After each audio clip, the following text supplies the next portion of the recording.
m'appelle Florian Thoré. Du coup, comment je suis arrivé à Habite ta Terre? Comment j'ai connu Habite ta Terre? Eh bien, je l'ai connu via un réseau qui s'appelle Twiza, un réseau de chantiers participatifs. Du coup, au mois de juillet dernier, il me semble, juillet ou août. En fait, je fais depuis maintenant 1 an et demi un tour des chantiers participatifs en France et en Espagne, suite à une formation de charpentier que j'ai finie en août 2014. Et au cours de mes pérégrinations, j'ai fini par atterrir ici.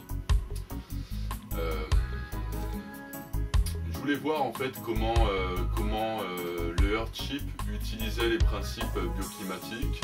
Je voulais voir les solutions techniques et mettre un petit peu la main à la pâte pour voir aussi la pratique et pas seulement la théorie. Jusqu'à présent, je m'étais intéressé essentiellement aux maisons en paille, maisons en terre, à ce type de matériaux. Et voilà, du coup je suis atterri ici sur le Earthship.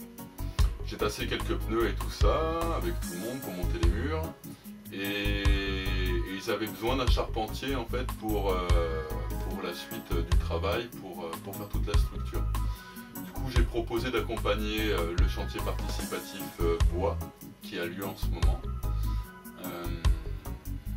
J'ai pu dessiner la rotonde, j'ai vu quelques plans avec Mathieu. Et voilà, je m'assure que cette partie se passe correctement avec notamment Jean-Loup qui est aussi le deuxième charpentier du groupe. Alors, qu'est-ce que j'ai appris ici? Ici, c'est pas seulement un chantier participatif.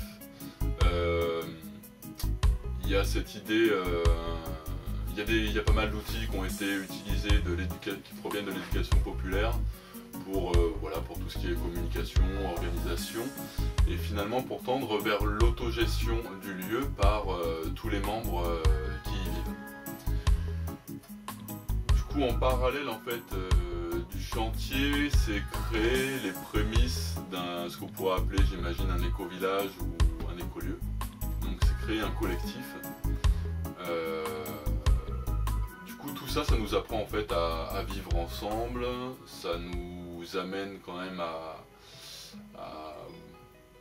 beaucoup d'interrogations finalement même sur nous-mêmes et sur la manière dont on s'intègre au groupe et ce qu'on y fait. Ça fait pas mal ressortir nos travers, c'est assez amusant. Au moins ça nous permet de bosser dessus. Et voilà, ce que je retiens, c'est tout ça en fait, c'est une expérience humaine. Il y a effectivement le côté technique et bioclimatique qui est aussi très intéressant dans le Earthship, mais qui n'est pas juste propre au Earthship. Beaucoup de ces principes bioclimatiques sont applicables dans plein d'autres domaines. On a ici une solution qui n'est pas, à mon sens, la solution, mais qui est une solution parmi tant d'autres, qui montre aussi sous certains aspects ses limites et qui montre aussi ses points positifs. Et après sur le plan humain, oui, c'est juste génial, quoi. Ça, c'est très très intéressant. Voilà ce que je retiens de tout ça, une belle aventure humaine. Alors, du coup, moi je vais quitter la Habite ta Terre et le collectif à la fin du mois de février pour commencer à travailler avec d'autres personnes début mars. Et là, comment je vois l'après-champ romain.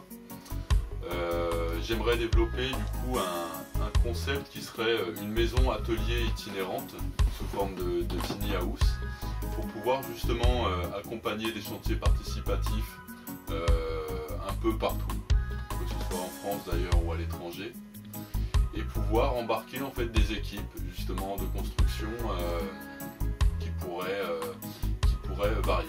Un peu comme un sound system. On a une association pour faire du son et les gens varient. Et bien là, on va faire un construction système. Du coup, voilà, ça pourrait être assez intéressant de constituer un bon groupe qui pourrait se rassembler à différents moments et pour différents projets.